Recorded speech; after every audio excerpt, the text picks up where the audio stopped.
Ok. Definición de hematopoiesis. Definimos hematopoiesis como el proceso biológico en el que se forman células sanguíneas, las cuales son hematies, leucocitos, plaquetas. Estas células poseen una vida media corta, por lo que están en constante renovación y se ajustan a las necesidades periféricas del cuerpo humano. Siguiente. Vida media de las células sanguíneas. Okay. La vida media de las hematies es de 120 días. La de las plaquetas es de 8 a 10 días. Y la de los leucocitos varía según su tipo. Por ejemplo, los granulocitos, estas están de 8 a 10 días en el torrente sanguíneo, pero al entrar en los tejidos, tiene una vida de 1 a 2 días. En cambio, a los linfocitos tienen muchos años más de vida. La producción de hematies y plaquetas diarias es de 2.500 millones kilos por peso, y la de los leucocitos es de 1.000 millones kilogramos por peso diario. Siguiente. Localización de las regiones anatómicas que producen células sanguíneas. Ok. La hematopoiesis tiene diferentes localizaciones anatómicas durante su desarrollo embrionario. Por ejemplo, la producción de células sanguíneas comienza en el saco vitelino durante las primeras semanas de gestación. Entonces, luego de las primeras semanas, del segundo mes al séptimo mes, el hígado, el vaso, los ganglios linfáticos son los principales lugares de producción de hematopoiesis. Entonces, luego del séptimo mes hasta el nacimiento, la médula ósea es el principal lugar de producción sanguínea hasta el nacimiento. Entonces, luego del séptimo mes, en el nacimiento, en el recién nacido, los tejidos hematopoyéticos se rellenan de las cavidades de los huesos. O sea, el tejido hematopoyético rellena las cavidades de los huesos. Entonces, entre los 5 y 20 años, los huesos largos van perdiendo su capacidad de producir células hemáticas, pero luego de los 20 años, el tejido hematopoyético se reduce a las vértebras, se reduce al esternón, a la costilla, a la tibia y al fémur. Aunque el hígado y el vaso siguen produciendo las células sanguíneas, pero esto solo ocurre en sustancias patológicas. Y cuando ocurre, puede producir la hematopoiesis extramedular. Como podemos ver en la imagen, aquí en los primeros meses comienza el saco vitelino. Siguiente.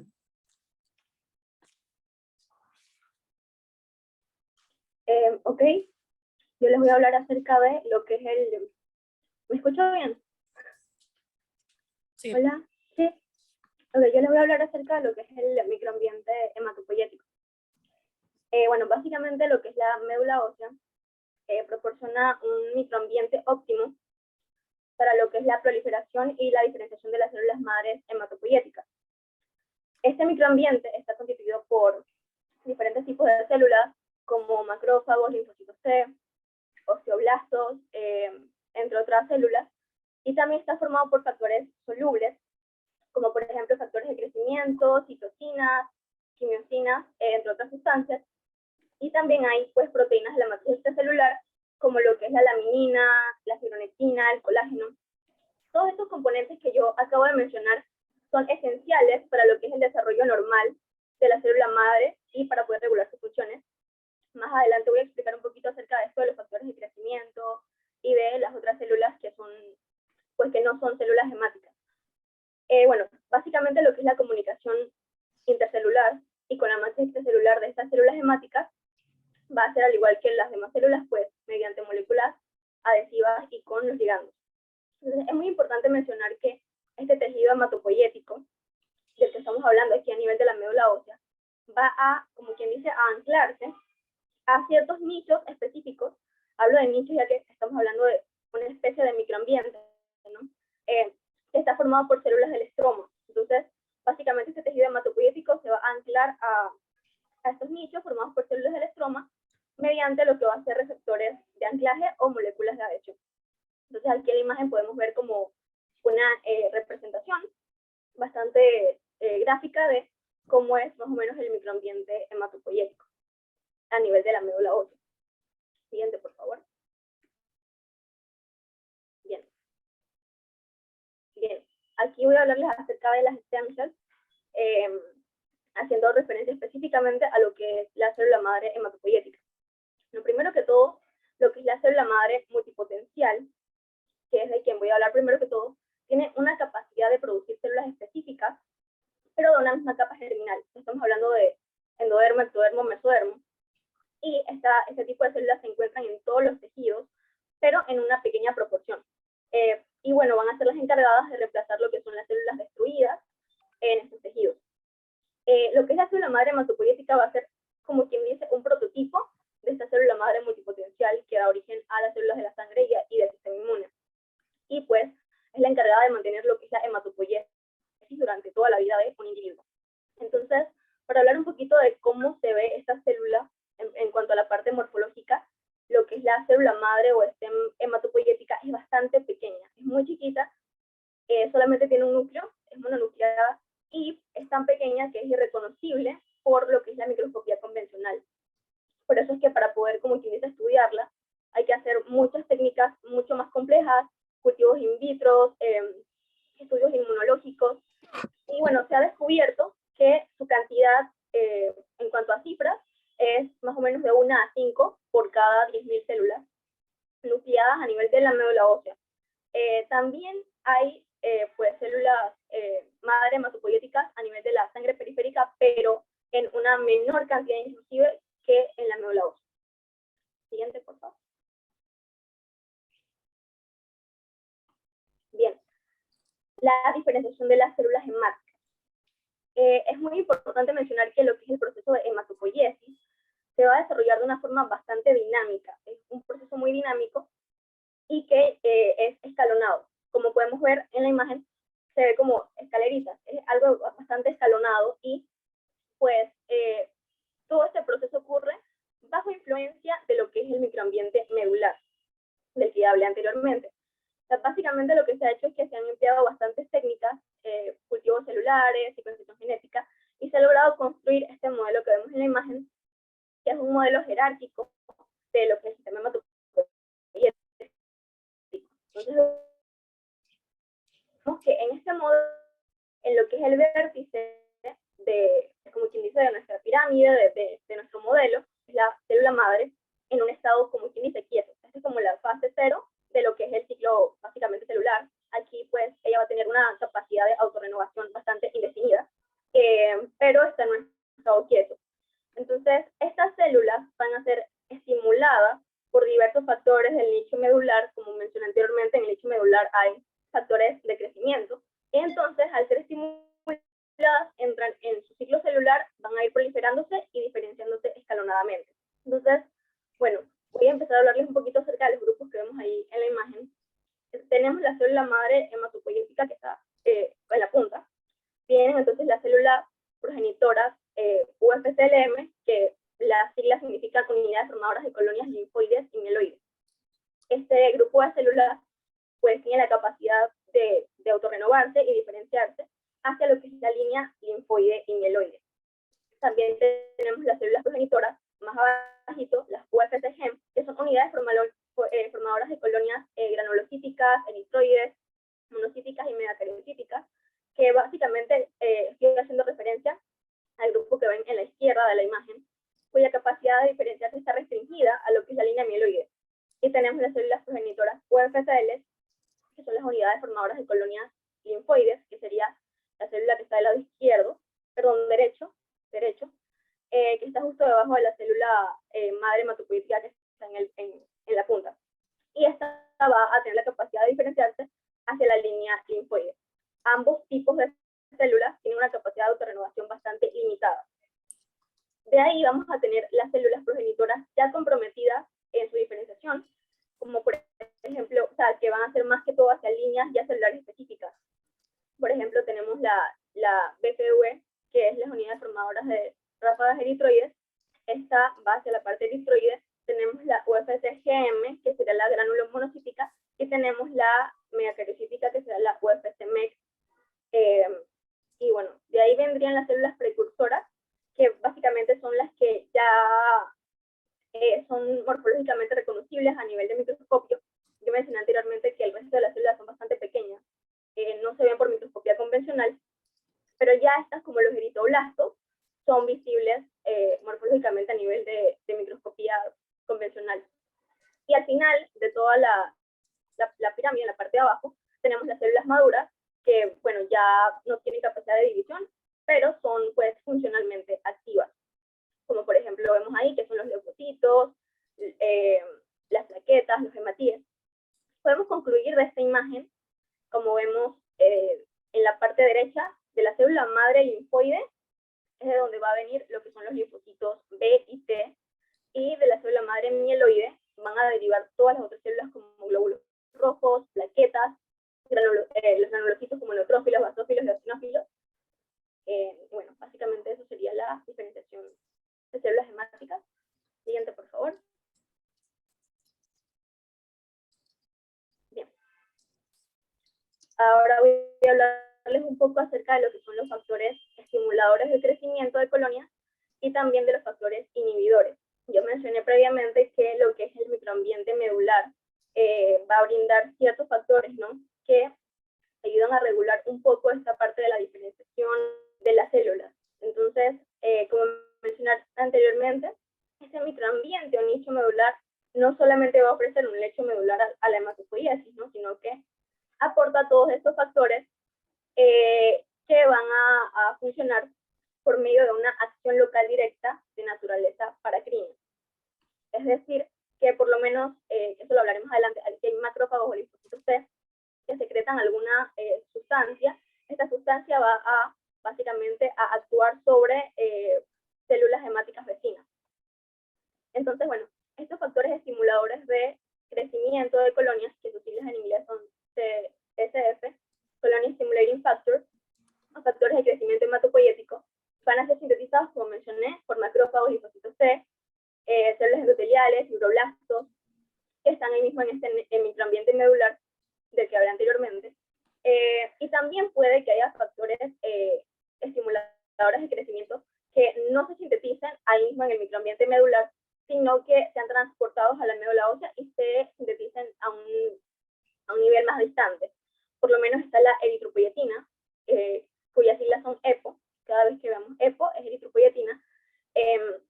Esta eritropoyetina, que vamos a ver más adelante qué función tiene, va a ser producida en células intersticiales del riñón. Entonces, bueno, básicamente estos factores de los que ya mencioné van a tener como cierta clasificación. Están los de clase 1, que son los factores que actúan sobre células más primitivas o inducen diferenciaciones en cualquier dirección, básicamente. Entonces tenemos, por ejemplo, voy a mencionar algunas, como la interleucina 3, esto aumenta el número de células sanguíneas que produce la médula ósea. Está la interleucina 6, que hace que los linfocitos elaboren más anticuerpos. Está el factor granulomonocítico, que es el GM-CSF. Esta es una citocina que ayuda, pues, a producir más glóbulos blancos, en particular granulocitos y macrófagos. Y está también el c-KIT, que es el factor C. Este factor, pues, es una proteína que se va a encontrar en la superficie de muchos diferentes tipos de células, y puede que se encuentre en concentraciones un poco más altas de lo normal, por lo menos en células cancerosas o tumorales, por ejemplo, un cáncer de estroma gastrointestinal. En cuanto a la clase 2, que son los otros tipos de factores, ya son como los que actúan sobre progenitores más maduros y ya son específicos para cada línea celular. Por ejemplo, está el factor estimulador de crecimiento G, que será para granulocitos, y está el factor estimulador de crecimiento M, que sería para macrófagos. También aquí en este grupo va a estar la eritropoyetina, que básicamente es una citocina glucoproteica que va a estimular la formación de eritrocitos y va a ser uno de los principales agentes a nivel de la eritropoiesis, que este tema lo vamos a hablar más adelante. También está la trombopoyetina, que en este caso ayuda a producir células sanguíneas, pero especialmente lo que son las plaquetas. En cuanto abajito puse los factores inhibidores, esta parte también es muy importante porque hay ciertos factores que actúan como estimuladores y puede que también actúen como inhibidores, pero todo va a depender de la serie celular sobre la que están actuando.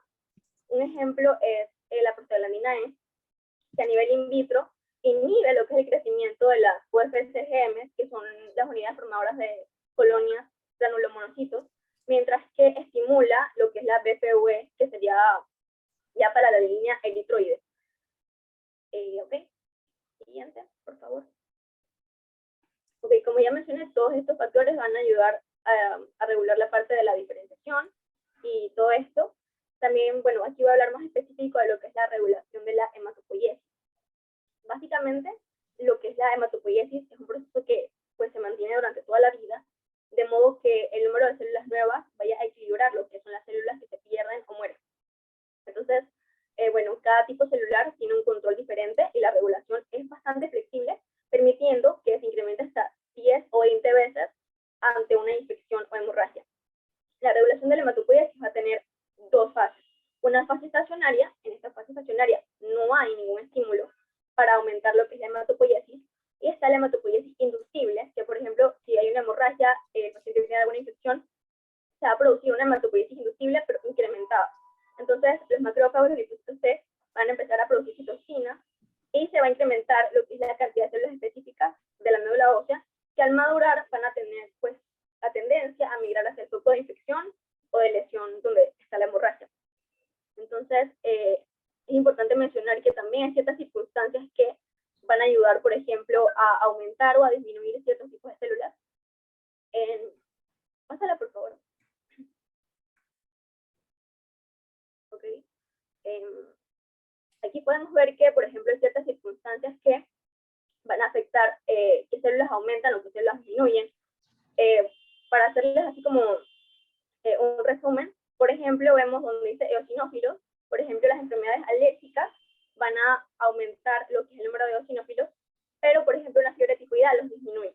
También, por ejemplo, una hipoxia va a provocar que se aumente el número de hematías, pues, por supuesto, porque se debe contrarrestar esta falta de oxígeno, así que se van a producir más hematías. Pero, por ejemplo, una anemia va a disminuirme lo que es el número de hematías. ¿Ok? Siguiente, por favor.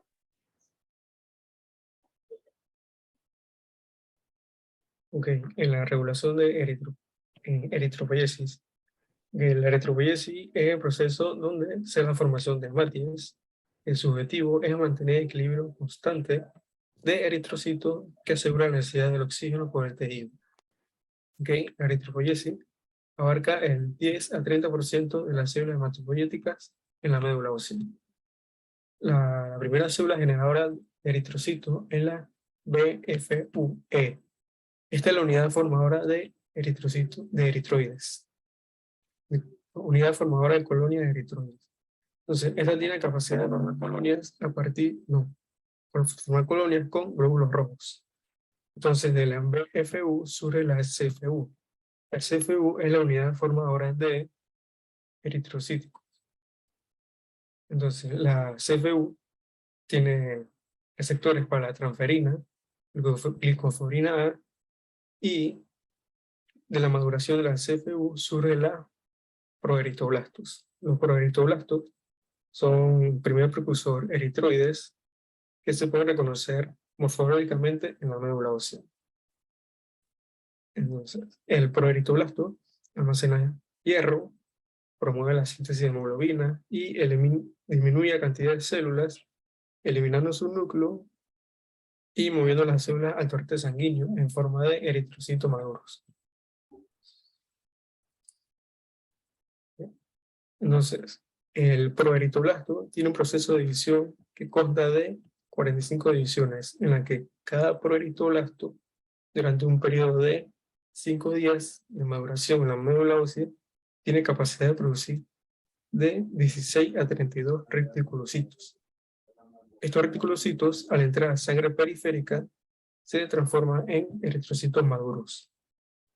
Entonces, los precursores eritroides, al ir madurando, tienen que ir produciendo hemoglobina, pero para ello se necesita la síntesis de cadena polipeptídica de globina y síntesis de 4 moléculas de grupo M. Entonces, el eritroblasto en desarrollo posee todas las características para la síntesis de hemoglobina, excepto por el hierro, que el hierro es transportado desde el plasma por la transferrina y donde es llevado al interior de las células por medio de receptores de la membrana. Entonces, cuando está en el interior de la célula, produce la síntesis del grupo hemo. Entonces, la presencia del grupo hemo tiene acción sobre la transcripción del ARN, la ácido ribonucleico, y inicia la síntesis de la cadena de globina y de las proteínas necesarias para el buen desarrollo de las hematías. En el glioplasto anucleado es el reticulocito que tiene la capacidad para la síntesis de hemoglobina y para la síntesis del grupo hemo. Para identificar el reticulocito sobre el eritrocito maduro, se debe diferenciar el tamaño, porque el reticulocito es mayor y tiene una morfología basófila difusa. Entonces, el eritrocito es el estadio donde se produce el paso a la sangre periférica. Esto ocurre en los trechos sinusoides del vaso, porque ahí el reticulocito pierde los receptores para los ribosomas, para las mitocondrias, y entonces pierde su acción para la síntesis de hemoglobina. Siguiente. En la regulación de la eritropoiesis. Este mecanismo es en el cual el tejido periférico expresa su necesidad por el oxígeno y regulan en los eritrocitos circulantes durante la secreción de eritropoietina. La eritropoietina es una glicoproteína formada por residuos de ácido ciliaco, también un agente estimulador, y está sintetizada por el 90% de células peritubulares del riñón y un 10% por hepatocitos. Entonces, cuando se disminuye la presión parcial del oxígeno, tiene como resultado la activación de la transcripción del gen de eritropoietina. Y esto produce un incremento en su producción y como factor de crecimiento, la eritropoietina actúa por medio de receptores de superficie y segundo mensajero citoplasmático. Entonces la BFU, que es la unidad formadora de colonias eritroides, contiene pocos receptores y es poco estimulada por la eritropoietina. Pero estos progenitores, ahí madurando, producen mayores receptores en la CFU, que es la unidad formadora de colonias eritrocíticas, y disminuyen estos receptores de eritropoietina en los proeritoblastos. Entonces, la eritropoietina es necesaria para la supervivencia de los progenitores y también está estimulada por los andrógenos, esteroides y tiroxina. Entonces, cuando hay altos niveles de eritropoietina, se reduce el tiempo de tránsito nuclear de los eritroblastos. Siguiente.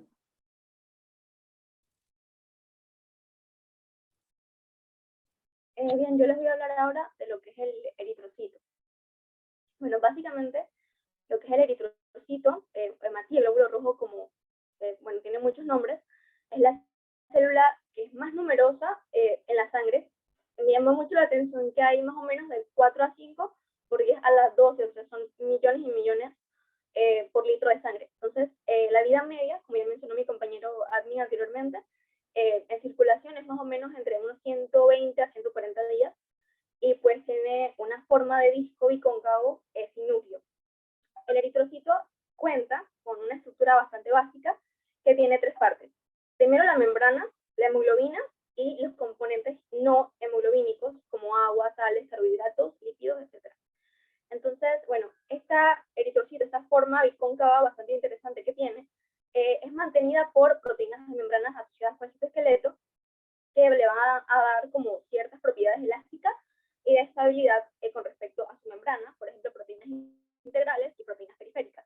Además, este eritrocito debe tener la capacidad de poder deformarse, deslizarse y de circular a través y junto a otras células sin que se produzca ningún tipo de fragmentación, ni que se fusionen, ni nada por el estilo. Entonces, la función principal de esta célula básicamente es lo que es el transporte de gases, es decir, del oxígeno desde los pulmones a los tejidos y del dióxido de carbono en un sentido inverso. Entonces, esta función la va a ejercer completamente por medio de lo que es la hemoglobina, de la cual hablaré más adelante de manera más profunda, que además interviene en lo que es la regulación del pH sanguíneo, porque tiene una capacidad bastante amortiguadora. Entonces, esta hemoglobina sanguínea tiene pues 2 formas constantes en equilibrio, lo que es la oxihemoglobina, que predomina más a nivel arterial, y la desoxihemoglobina, que se va a encontrar más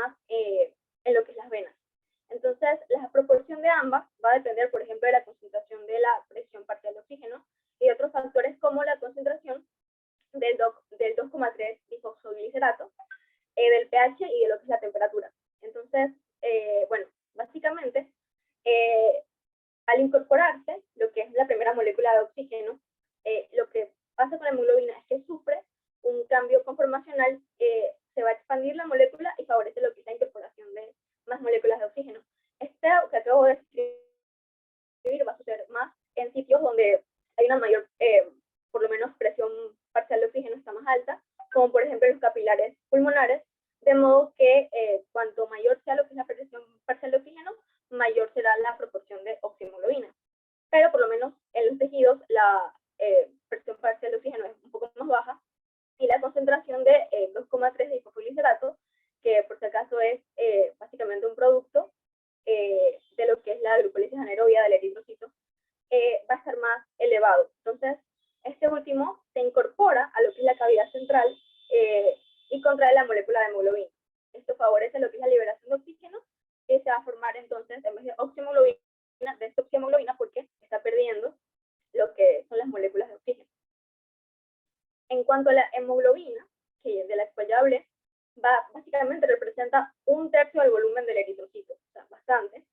Y es una molécula que está constituida por 4 subunidades. Cada subunidad está compuesta de una cadena de globina, que sería la subunidad proteica, y por un grupo hemo.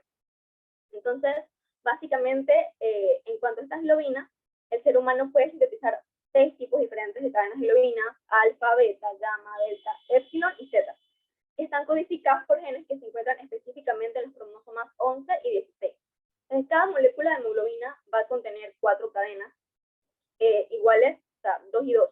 Entonces, esta síntesis de las diferentes cadenas de globina va a ir cambiando durante el desarrollo. Por lo menos en el feto predomina más una hemoglobina que tiene 2 cadenas alfa y 2 cadenas gamma, mientras que en el adulto el 96% de la hemoglobina va a ser compuesta por 2 cadenas alfa y 2 cadenas beta.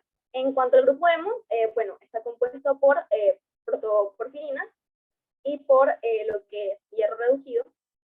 Y aquí en lo que es en la diapositiva podemos ver, tenemos un ejemplo de eritrocito, que será la imagen que está con la célula rojita, y abajo que hay como cuatro moléculas ahí que son rosadas, 2 son rosadas oscuras y 2 son más claritas.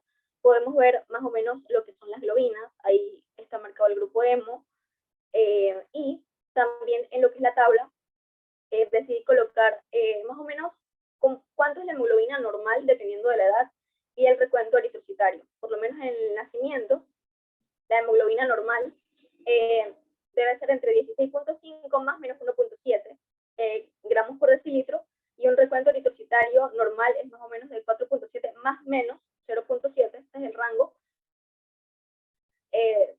por 10 a la 12 células por cada litro de sangre.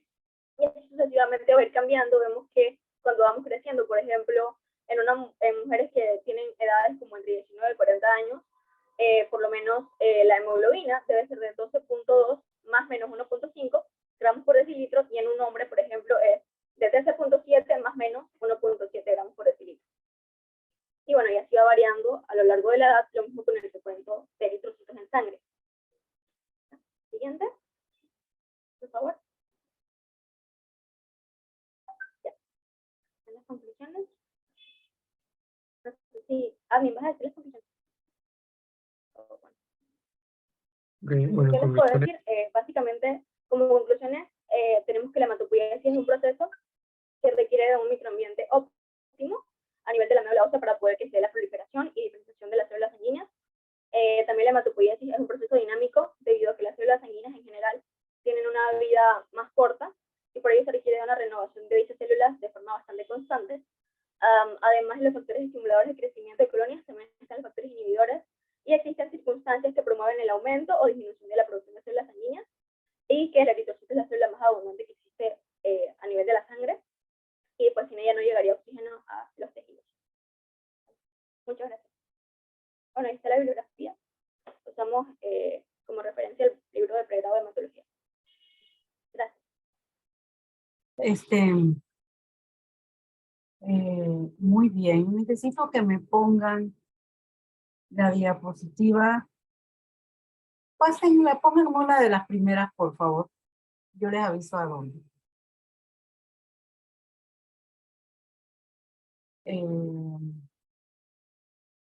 Allí, la anterior. Allí. Allí se comentó que las primeras semanas la hematopoiesis se lleva a cabo en el saco vitelino, que es el periodo embrionario. Luego viene el periodo fetal, que la hematopoiesis se lleva a cabo principalmente en el hígado, luego en el vaso, timo, etc. Y ya después viene la producción total a nivel de médula ósea, que es más o menos al 7º mes de embarazo. Ya cuando la persona nace, ya tiene su hematopoiesis en la médula ósea. La médula ósea está donde, Emily, ¿a dónde encontramos médula ósea? En el interior de los huesos. De todos La médula ósea está dentro de todos los huesos, exactamente. Pero es que les pedí que pusieran esa diapositiva, porque ahí dice órgano hematopoyético hasta el nacimiento. Y luego de los 20 años es reducido a las vértebras, huesos de la columna, esternón, costillas y pelvis. Desde el nacimiento a los 20 años, ¿en dónde ocurre la hematopoiesis admin? Al nivel de la médula ósea. Sí, Pero, en médula ósea, correcto, pero ¿en dónde está la médula ósea desde el nacimiento hasta los 20 años? los huesos. ¿Qué huesos? En los huesos de la columna, esternón, costillas. Pero ahí dice que es después de los 20 años. Mm, Yo solo pregunto lo que yo leo en las diapositivas que ustedes ponen. Allí sale que hasta el nacimiento ahí es médula ósea, perfecto. Pero después dice, luego de los 20 años es reducido a vértebra, no sé qué. Pero entre el nacimiento y los 20 años, ¿en dónde está la médula ósea admin? Bueno, sí, se encontraría en todos los órganos.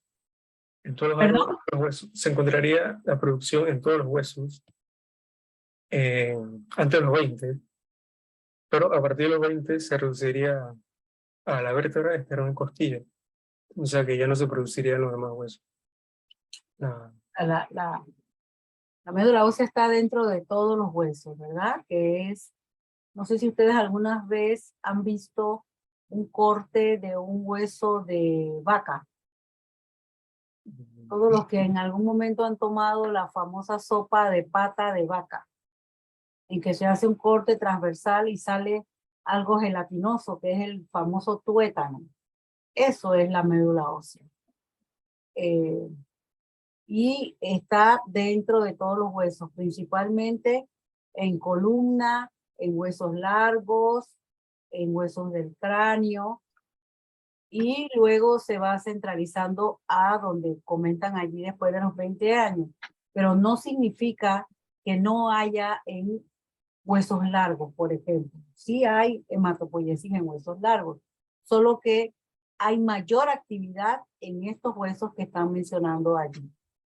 Anteriormente todos los hematólogos de adultos hacían los aspirados, ustedes supongo yo más adelante podrán tener la experiencia de ver un aspirado de médula ósea, y anteriormente los hematólogos de adultos hacían el aspirado en el esternón. Con una aguja aspiraban, atravesaban la epífisis del hueso y sacaban médula. Pero el hueso del esternón no es tan grueso, entonces hubo un par de accidentes como atravesar el esternón y hacer taponamientos cardíacos porque funcionaban el corazón y lo demás. Y luego a raíz de allí, todos los hematólogos, incluyendo, bueno, los hematólogos pediatras siempre la hemos hecho, si es un recién nacido, en la tercio proximal de la tibia, y ya después lo hacemos a nivel de las crestas ilíacas posteriores, o sea, en los huesos de la cadera.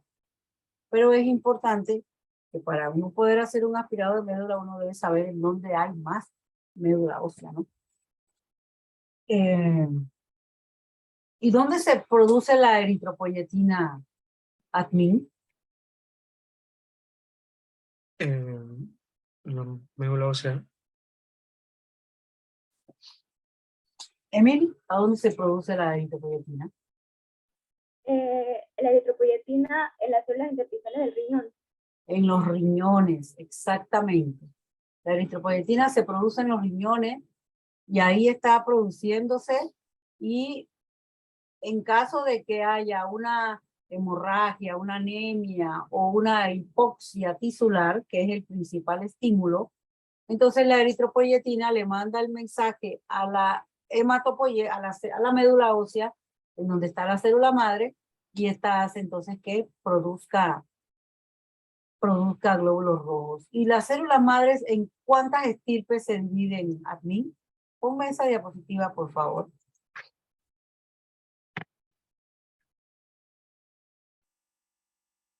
Anterior. Anterior. Sigue, yo te aviso. Yo creo que es más adelante. Admin, cuéntame las dos estirpes mientras me buscan las diapositivas. Bueno, la célula madre multipotencial es la principal que produce la mayor cantidad. Más adelante, por favor, más adelante. Yo les aviso, pásenlas. Allí. La anterior, ahí, déjala allí. Ajá, ¿qué me decías, admin? No se produce en la mieloides. No. Te pregunté cuáles son las estirpes en que se divide la célula madre. La célula madre linfoide y la Ahí lo puedes leer, te estoy hasta dando mieloide. la batería. Está la estirpe linfoide y la estirpe mieloide. Si ustedes se fijan, la estirpe linfoide produce los linfocitos B, los linfocitos T, los linfocitos NK y las células plasmáticas. Y la estirpe mieloide es la encargada de producir los glóbulos blancos, los glóbulos rojos y las plaquetas. Esta diapositiva es una de las más importantes. ¿Por qué? Porque esto nos va a explicar más adelante por qué cuando se estimula la célula madre mieloide, empieza a haber, se afectan todas las estirpes, pero es porque viene de una sola estirpe celular, que es la estirpe mieloide. Entonces, esto es bien importante que ustedes lo recuerden. Por ejemplo, ¿por qué cuando se estimula la estirpe para producir glóbulos rojos, también aumentan las plaquetas, como en el caso de la anemia por deficiencia de hierro? Que es esperado que haya aumento de plaquetas cuando trata uno de aumentar la hemoglobina.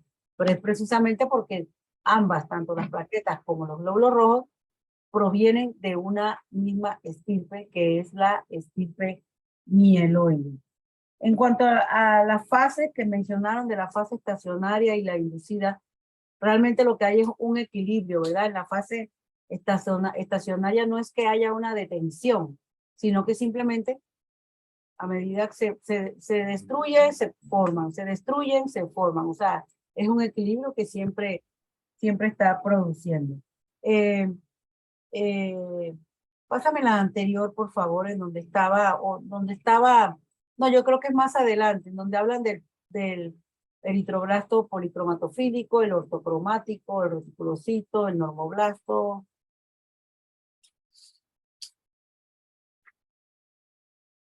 Sigue, yo te aviso. Es en el que dice eritropoyesis. Más adelante, sí. Creo que ya se la pasaron. La anterior. Allí. Y ustedes ven, por ejemplo, aquí están los precursores eritroides en el orden en que van de maduración, desde el proeritroblasto, el eritroblasto basófilo, el policromatofílico, el ortocromático, etc. De esos que ustedes ven allí, si ustedes se fijan en que a un costado dice médula ósea 5 días, sangre periférica 3 días. ¿Eso qué significa? Que desde el proeritroblasto hasta el ortocromático, no debe haber este tipo de células en sangre periférica. Cuando un tecnólogo les reporta que encuentra una de estas células, entonces a este paciente hay que estudiarlo porque algo está pasando que está liberando a sangre periférica precursores eritroides que no deberían estar. Y esto es bien importante. ¿Qué es lo normal encontrar en sangre periférica? Reticulocitos y hematíes o eritrocitos maduros. Porcentaje de reticulocitos, eso nos lo va a hablar el tema que sigue. Y entonces, en la otra, en donde había la tabla de las hemoglobinas, pónganmela, por favor, ya para terminar este tema. Es la última, Robert. Allí, ¿Cuál es esa. A ver, cuéntame algo, admin.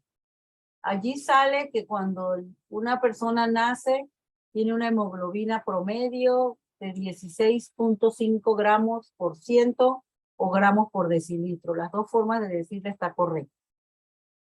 ¿Por qué a los 3 meses la persona tiene 11.5? Admin. Porque reduce su producción. ¿Cómo así? No entendí. Hay una reducción en la producción de los glóbulos rojos. ¿Y eso por qué? Bueno, por el desarrollo, a medida que a medida del desarrollo embrionario se reduce la producción. Si eso fuera así, entonces durante la adolescencia y durante el periodo preescolar, que es donde ocurre el crecimiento acelerado, entonces las personas tendrían 5 de hemoglobina por el desarrollo, como acabas de comentar. ¿Tú qué dices, Emily? Bueno, yo pienso que tal vez se requiere como de más hemoglobina durante el nacimiento porque yo pienso que como, por ejemplo, los bebés lloran, requieren como de más esfuerzo, en algunas cosas se requiere como de más oxígeno, requiere como de más oxigenación mientras eres recién nacido. Entonces pienso que por eso hay más como probabilidad de que la hemoglobina sea más alta. A ver, No sé. recuerden ustedes que mientras el producto está intraútero, no necesita producir hemoglobina porque la madre se la está pasando a través del cordón umbilical. Okay.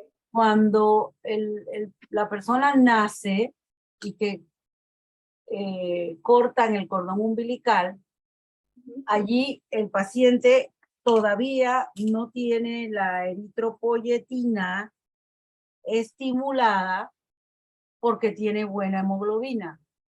Luego, como ya no hay traspaso a través del cordón umbilical, esta persona se mantiene con su hemoglobina, pero no hay quien se lo pase y no tiene un estímulo porque tiene la hemoglobina en 16.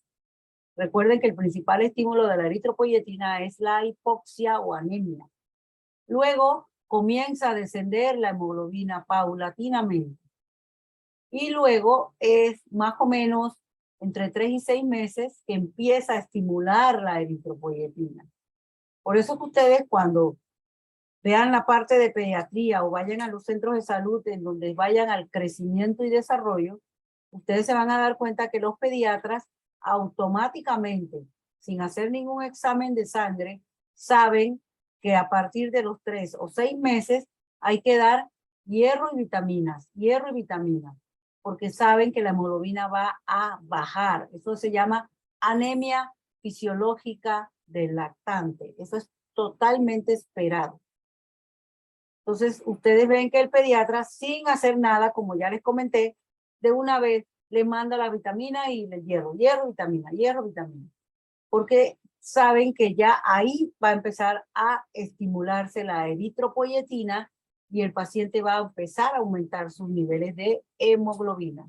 Pero uno da siempre hierro y vitaminas para ayudar a aumentarlas más rápidamente. Pero esa es la explicación básicamente lo que se llama la anemia fisiológica del lactante. Ok, muchas gracias. El próximo tema, por favor. Listo, gracias. Gracias, profe.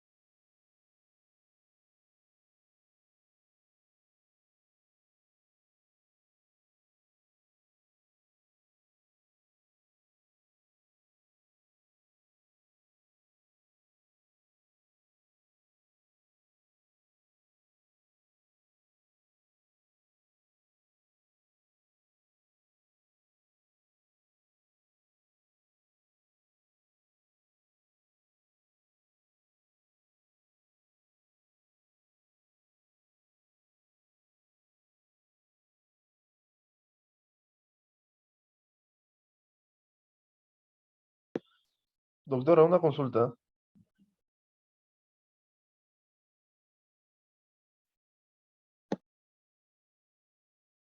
Sí, dime. Ok, el tema este de la anemia fisiológica, ahora que se había comentado, solo para confirmar algo, que estoy haciendo unos apuntes y quiero tenerlos bien.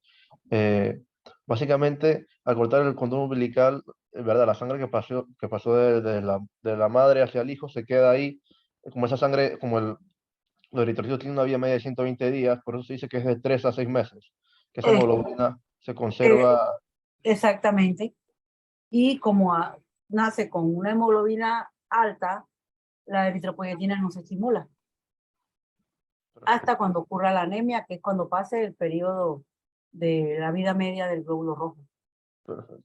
O sea, básicamente la eritropoyetina se produce por una anemia necesaria, por así decirlo. Y la eritropoyetina actúa a nivel ante una hipoxia tisular, y como la función del glóbulo rojo es transportar oxígeno, como ha disminuido la hemoglobina, hay disminución del transporte de oxígeno y por eso estimula la eritropoyetina. Perfecto. Muchas gracias, doctora. Y en el otro grupo, por favor.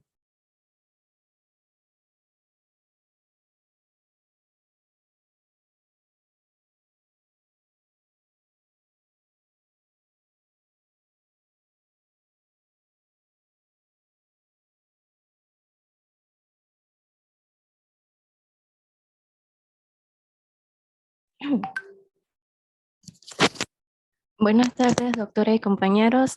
Hoy mi grupo, conformado por Joel y mi persona, tenemos el gusto de hablarles sobre el abordaje de las anemias y anemias hemolíticas. Siguiente, por favor. ¿Se escucha? Sí, sí te escuchas. Como introducción tenemos que la OMS define la anemia como una condición en la que el número de glóbulos rojos o su capacidad de transportar oxígeno es insuficiente para cubrir las necesidades fisiológicas, que varían con la edad, el sexo, la altitud y otras circunstancias como el consumo de tabaco o el embarazo.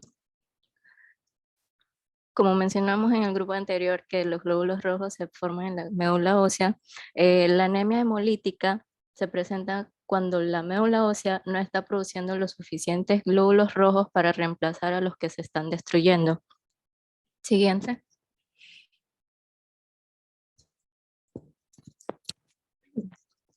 Definimos a anemia como aquel paciente masculino con una hemoglobina menor de 13 gramos por decilitro o femenino con hemoglobina menor de 12 gramos por decilitro. Y en el embarazo cuando la hemoglobina es menor de 11 gramos por decilitro. Uno de los pilares para el abordaje de la anemia es el volumen corpuscular medio, que indica el tamaño promedio de los glóbulos rojos. Si el volumen corpuscular medio es menor de 80 femtolitros, tenemos que medir los niveles de ferritina. Si los niveles de ferritina son bajos, hablamos de una anemia ferropénica. Si los niveles de ferritina son elevados, probablemente tenemos una anemia por enfermedades crónicas, talasemias o anemias sideroblásticas. Si el volumen corpuscular está entre los 80 a 100 femtolitros, hay que medir el índice de reticulocitos. Si el índice de reticulocitos es menor de 2%, tenemos las anemias de enfermedades crónicas, anemia ferropénica, que la mayoría de las veces es más común en anemias microcíticas, pero hay 30% que se pueden presentar con anemias normocíticas.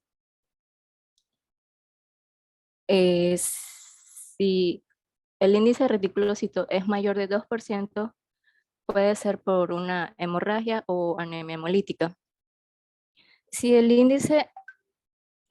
si el volumen corpuscular medio es mayor de 100 femtolitros, nos encontramos con una anemia megaloblástica, bueno, una anemia macrocítica.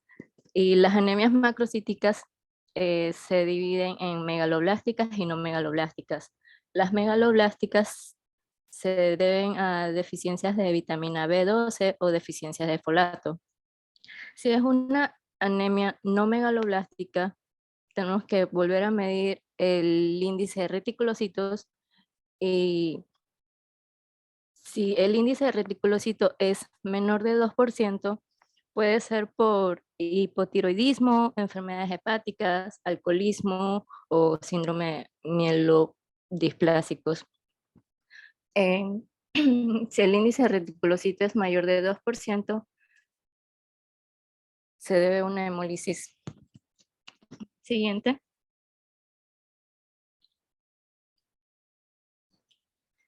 La anemia hemolítica, como dije anteriormente, que hay una destrucción acelerada de los hematíes, hay una disminución de la sobrevida de los glóbulos rojos y como mecanismo compensatorio hay un aumento de reticulocitos. Las anemias hemolíticas se clasifican en adquiridas y congénitas. Las anemias hemolíticas adquiridas se dividen en extracorpusculares e intracorpusculares.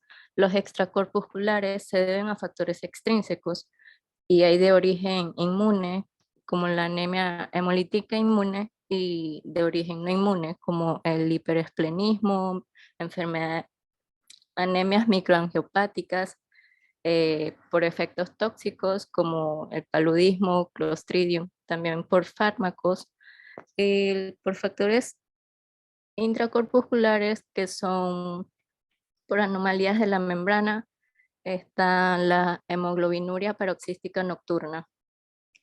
En las anemias hemolíticas congénitas, todas son intrínsecas y son hereditarias. Tenemos las anemias, las membranopatías hereditarias, las enzimopatías hereditarias, las talasemias y las hemoglobinopatías. Siguiente.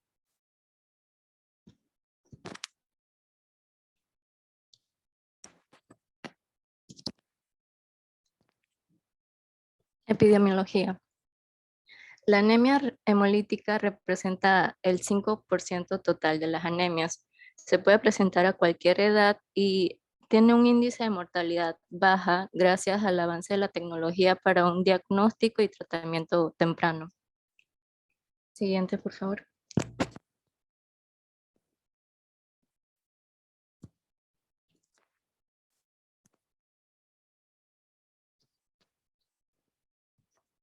Siguiente.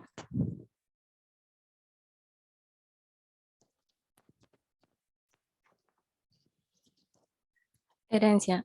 Entre las anemias hemolíticas hereditarias se incluye la anemia de células falciformes que se hereda siguiendo un patrón autosómico recesivo. Esto consiste en que para que se herede la enfermedad se requiere heredar del padre y de la madre la hemoglobina S, que proceda por una mutación o sustitución del ácido glutámico por valina en la posición 6 de la cadena beta. También están las talasemias, que sigue un patrón de herencia autosómico recesivo también. Y hay diferentes tipos de anemias de talasemia que se clasifica según la cadena de globina afectada. Y las más comunes son las talasemias, las alfa y beta talasemias. La anemia hemolítica por deficiencia de piruvato quinasa se trata de un trastorno genético hereditario autosómica recesiva causada por mutaciones en el gen PKLR. La esferocitosis hereditaria que se hereda de forma autosómica dominante en el 75% de los casos. También tenemos la eliptocitosis hereditaria que se hereda de manera autosómica dominante también por una alteración de la espectrina que le da la forma elíptica. Y las anemias hemolíticas por deficiencia de glucosa 6-fosfato deshidrogenasa, que la glucosa 6-fosfato deshidrogenasa es una enzima que permite mantener la estabilidad de la hemoglobina y lo protege de daños causados por estrés o por las infecciones, o ciertos fármacos o sustancias. La deficiencia de estas enzimas puede provocar hemólisis después de enfermedades agudas o ingestas de fármacos como los salicilatos o sulfonamidas. Y este defecto está ligado al cromosoma X, que se encuentra frecuentemente en individuos de raza negra. El diagnóstico se basa en el análisis de sangre de la glucosa 6-fosfato deshidrogenasa. Siguiente.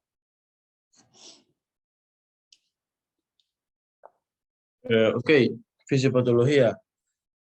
Normalmente los eritrocitos envejecidos pierden lo que es la membrana y son eliminados de la circulación. En gran medida por las células que son fagocíticas del vaso, el hígado, la médula ósea y el sistema retículo endotelial.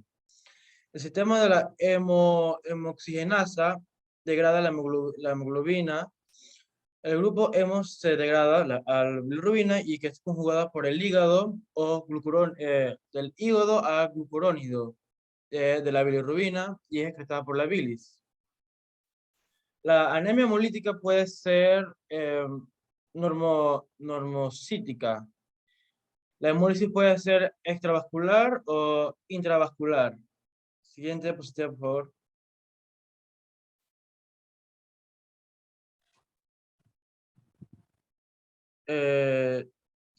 Siguiente, por favor. No, no he dicho nada, retiro lo dicho. Manifestaciones clínicas. No, ¿puede regresar, por favor? En la de ellos mismos. Ok. Las manifestaciones clínicas dependen de la velocidad de destrucción de los glóbulos rojos. Si es ligera, puede ser hasta asintomática. Y si es aguda, se caracteriza por lo que es la palidez, el cansancio, falta de aire, taquicardia, mareos y posibles hipotensión. También puede causar lo que es la ictericia. Si la hemólisis es más intensa, este curso con ictericia, moderado o esplenomegalia. Ahora sí, siguiente diapositiva, por favor. Hallazgo de laboratorio. Ok. Aquí se observa un aumento de lo que es la concentración sérica de la bilirrubina, que no está conjugada, y un aumento de estercobilina en materia fecal y urobilinógeno en orina, que aumenta el aspartato aminotransferasa y aumenta el lactato deshidrogenasa y disminución de lo que es la aptoglobina, debido a que esta es una hemoglobina libre de plasma, que es libre del plasma. Siguiente, por favor. En el diagnóstico. Las anemias hemolíticas se caracterizan por lo que es la disminución de la hemoglobina con aumento de los reticulocitos. Este puede ser intravascular o extravascular. En ambos casos, la primera prueba diagnóstica a realizar es la prueba Coombs directa. Si la prueba sale positiva, indica una anemia hemolítica inmune. Si sale negativa, hay que tener en cuenta que la morfología de los eritrocitos hay que saber hay que averiguarlos por medio de frotis de sangre periférica.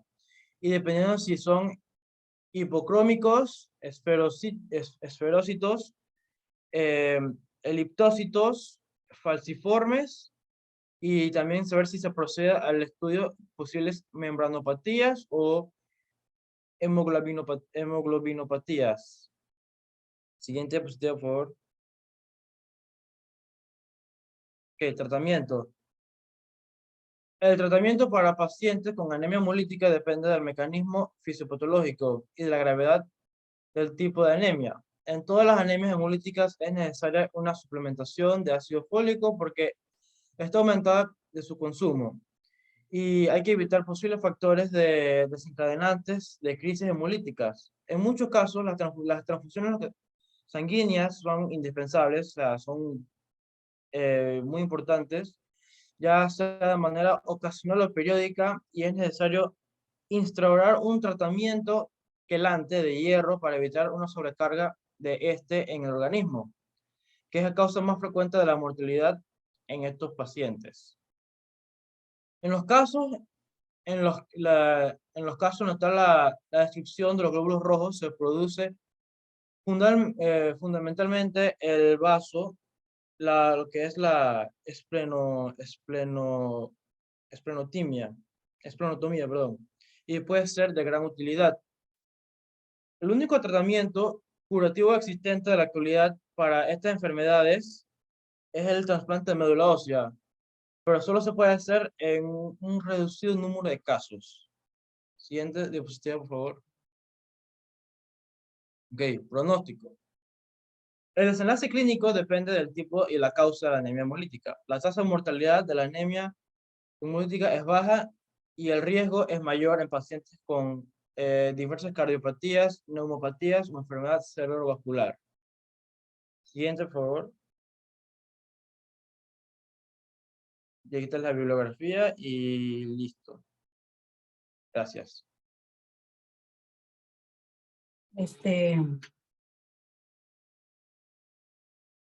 Recuerden que hay que poner conclusiones. Y otra cosa,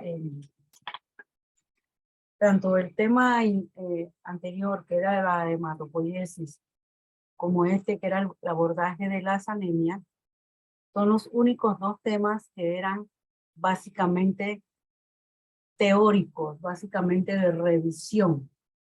¿Qué significa? Que estos dos temas no llevan ni herencia, ni epidemiología, ni tratamiento, ni manifestaciones clínicas, nada de eso. De hecho, ustedes hablaron fue solo de anemia hemolítica.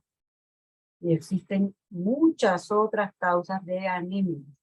Por eso era el abordaje. Yo necesitaba que ustedes me explicaran, ok, si encuentro, el paciente tiene anemia, ¿cómo yo lo voy a estudiar?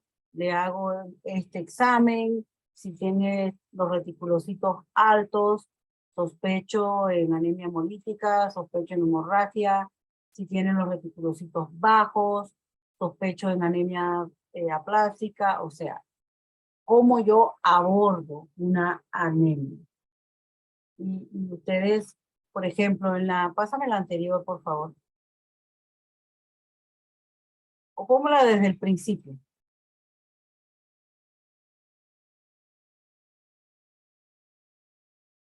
Allí, la definición de anemia, esta es una definición de la Organización Mundial de la Salud, en que la anemia se define como la cantidad de glóbulos rojos dependiendo según edad, sexo y altitud.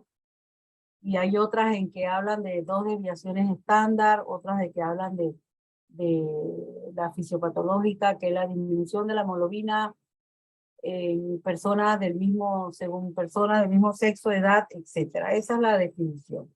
Y allí, y luego si ustedes se fijan, empezaron a hablar inmediatamente de la anemia hemolítica. ¿Qué es anemia hemolítica, Yuyi? Pásame la que sigue mientras, por favor. Yuyi, ¿qué es anemia hemolítica? La anemia hemolítica es un conjunto de trastornos donde hay una disminución de la hemoglobina.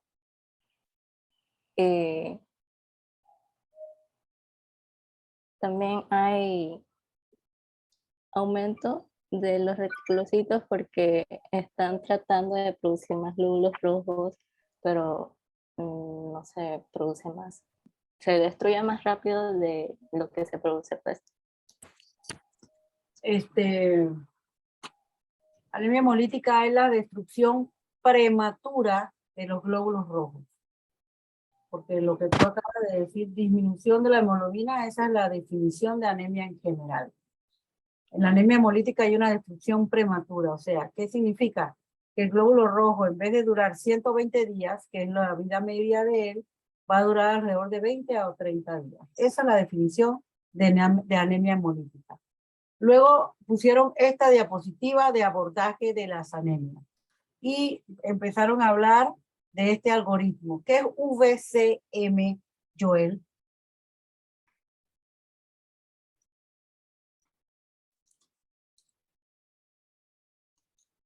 Joel, VCM, ¿qué es?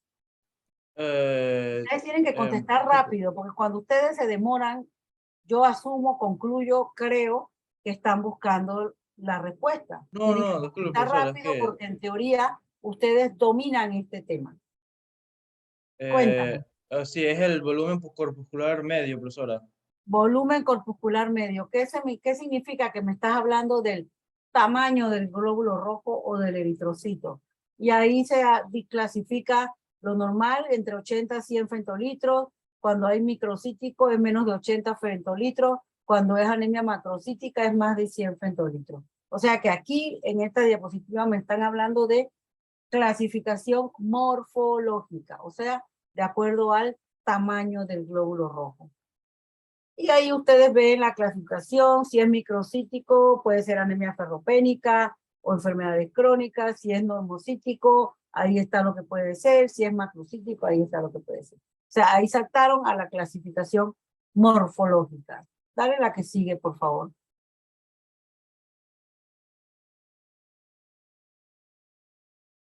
Y aquí volvimos a las anemias hemolíticas de nuevo, en que ya hablaron. Destrucción acelerada, mira, ahí estaba la definición, destrucción acelerada de los hematomas. Disminución de la sobrevida del glóbulo rojo, aumento de los reticulocitos. ¿Por qué aumentan los reticulocitos, Joel? Ya que quieren hablar de anemia hemolítica. Disculpe, profesora. ¿Que por qué aumentan los reticulocitos en anemia hemolítica? ¿Por qué aumentan los reticulocitos en la anemia hemolítica? Primero, ¿cuáles son los valores normales de los reticulocitos?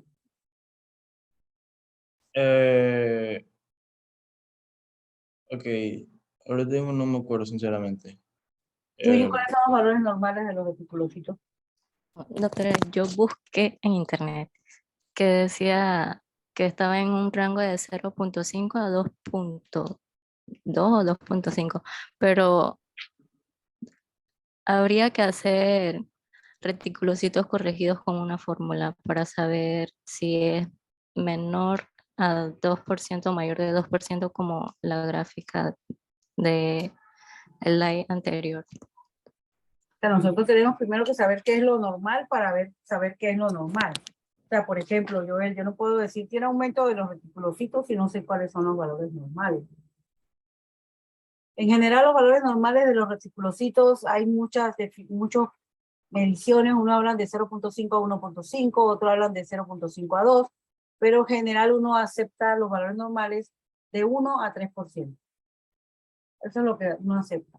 ¿Y cómo yo sé qué es un reticulocito en sangre periférica, Joel?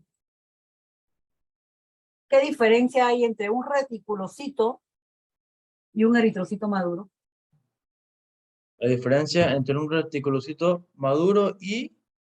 No, Joel.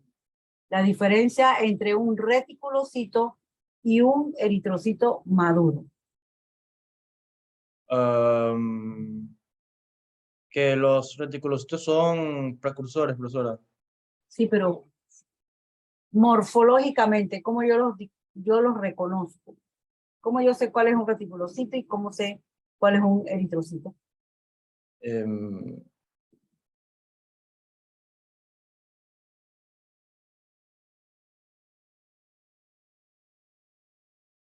Yuyi, no sabría decirle. Los reticulocitos tienen núcleos.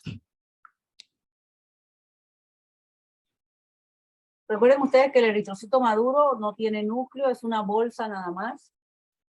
Los reticulocitos tienen restos de núcleo, no el núcleo en sí, sino restos. Y hay tinciones especiales, está el azul de Prusia o el azul de Crecil brillante, y el tecnólogo simplemente hace esa tinción y cuenta cuántos eritrocitos se le tiñeron los restos de núcleo y ahí sabe que son reticulocitos. Esto es lo más sencillo de contar. Cuenta 100 glóbulos rojos y de esos 100 glóbulos rojos, ¿cuántos tienen restos de núcleo? ¿Cuántos se tiñeron con este tinte que les comenté? 2, 3. Si se tiñeron 3, 3%. Si se tiñeron 2, 2%. Si se tiñeron 10, 10%, porque estoy contando 100. Así es como cuentan los reticulocitos los tecnólogos. Ok. Si yo sé que los reticulocitos, el valor normal es de 1 a 3%, y el tecnólogo me dice, tiene 15% de reticulocitos. ¿En dónde está, en dónde, qué debo yo, en dónde debo yo estudiar, Joel? ¿En médula ósea o en sangre periférica? Em, sería sangre periférica, ¿Por qué? porque es por donde no sé, porque es donde termina de madurar. Espérenme un segundito, que ya vengo, espérenme un momentito.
Ok, listo, disculpen. Entonces, el problema está en sangre periférica. ¿Por qué era que comentaba Joel?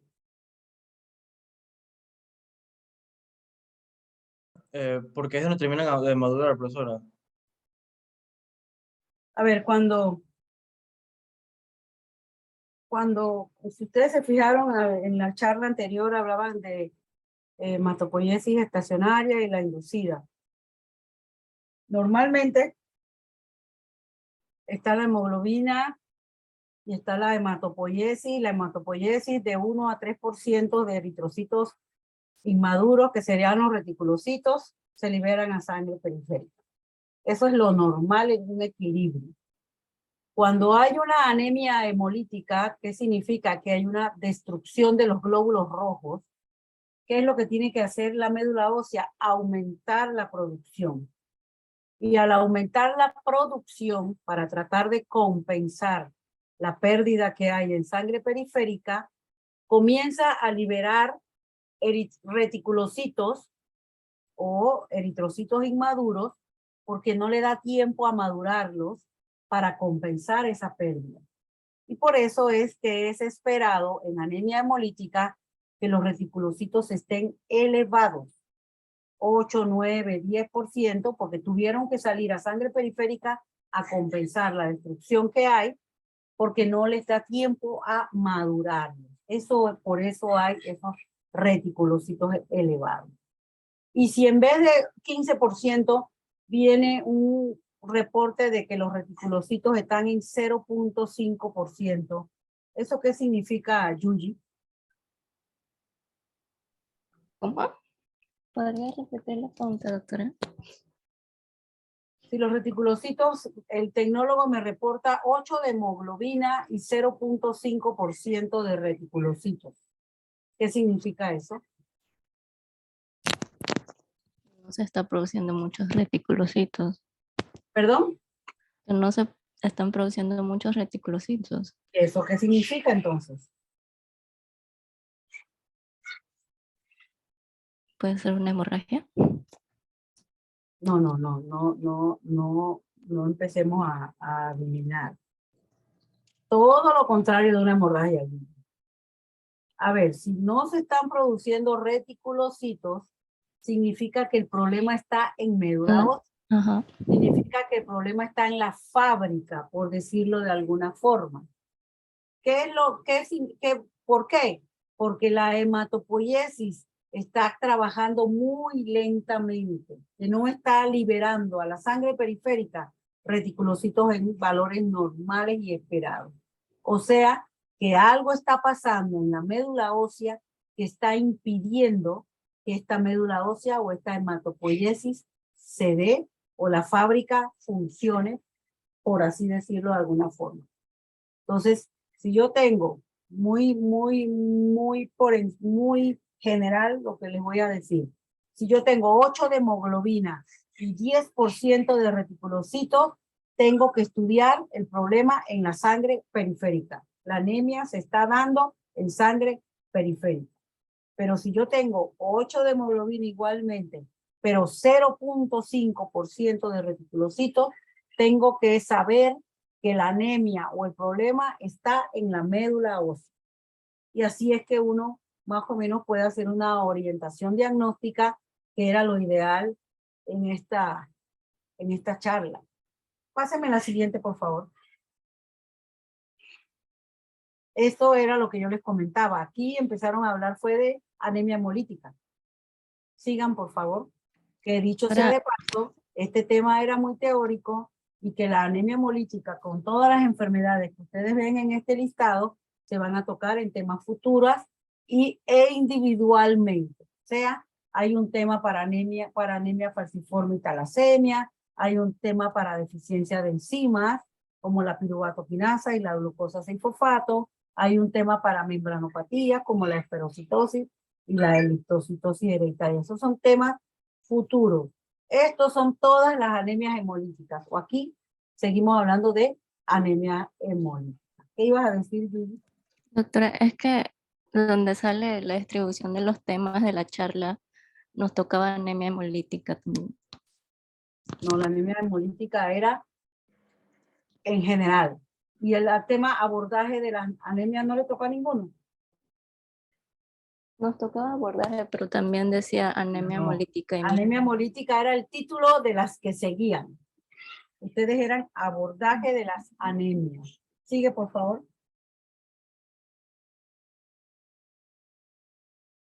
La siguiente diapositiva.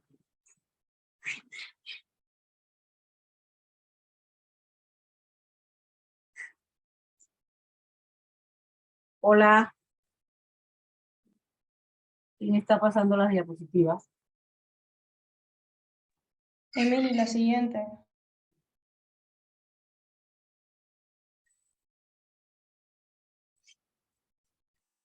La que sigue.